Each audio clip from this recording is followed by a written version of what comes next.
এবারের ইউরো কাপের শেষ ১৬ হাফ ছেড়ে বেঁচেছে পর্তুগাল। একটু এদিক সেদিক হলেই সোজা বাড়ি পড় দৌড়তে হতো তাদের। নির্ধারিত এবং অতিরিক্ত সময় শেষে ম্যাচ গোলশূন্য সমতায় থাকার পর খেলা গড়ায় টাইব্রেকারে।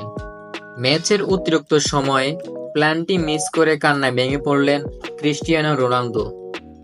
তবে পর্তুগিজ গোলরক্ষক দিয়াগো কাস্তার দৃঢ়তার শেষ পর্যন্ত টাইব্রেকারে ৩-০ ব্যবধানে জিতে ইউরোর কোয়ার্টার ফাইনালে জয় করে নিয়েছে পর্তুগাল। ম্যাচের পর রোনালদো জানিয়ে দিয়েছেন, ইউরোর মঞ্চে এবারেই শেষবারের মতন খেলছেন তিনি। রেকর্ড ষষ্ঠবারের মতো ইউরো খেলতে নেমে রোনালদো বলে দেন, এটি অবশ্যই আমার শেষ ইউরো। তবে এটা আমাকে বেশি অনুপ্রাণিত করছে এমন নয়। আমি ফুটবলের সঙ্গে জড়িত সবকিছু দ্বারা অনুপ্রাণিত হয়েছি।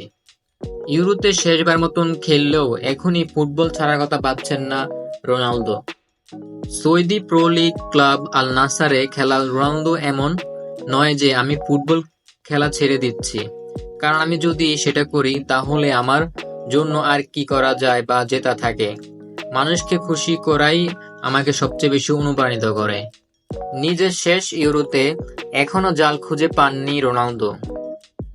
আগের ৫ ইউরোতে গ্রুপ পর্বে গোল ফেলেও এবার শূন্য হাতে গ্রুপ পর্ব পাড়ি দিতে হচ্ছে তাকে। শেষ ১৬ তো তার দল কোনো গোলই পায়নি। স্লোভেনিয়ার বিপক্ষে ১১৪ মিনিটে প্লান্টি পেয়েও তা মিস করে বসেন তিনি। তবে অন্যদিকে কোয়ার্টার ফাইনালে রোনালদোদের জন্য আরো কঠিন চ্যালেঞ্জ অপেক্ষা করছে। এবার রোনালদোদের সামনে কিলিয়ান এমবাপ্পে ব্রাঞ্চ।